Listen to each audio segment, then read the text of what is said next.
बिस्मिल्लाहिर्रहमानिर्रहीम, अस्सलाम वालेकुम रहमतुल्लाहि व बरकातुहू। मुअज़्ज़ज़ सब्सक्राइबर्स, आपके लिए बेहतरीन अक्सीर मैदा यानी फक्की और नुस्खा लेकर आया हूँ, जो आप घर में बना सकते हैं। आसान सी चीज़ है, सस्ती सी चीज़ है। इसको आप घर में बनाएं, फ़ायदा उठाएं। बच्चे, बूढ़े, नौजवान, औरतें सब इसको घर में इस्तेमाल कर सकती हैं।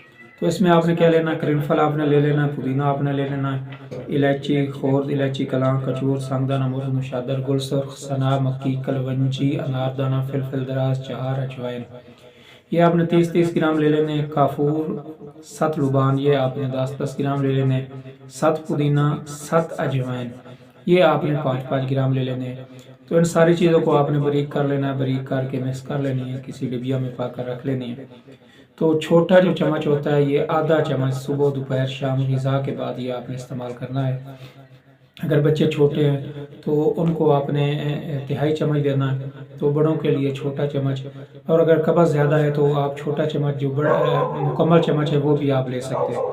तो ये आप बनाइएगा ताज़ा पानी से, 3 वक्त ये आप लेना बनाइएगा, घर में रखिएगा और इससे फ़ायदा उठाइएगा।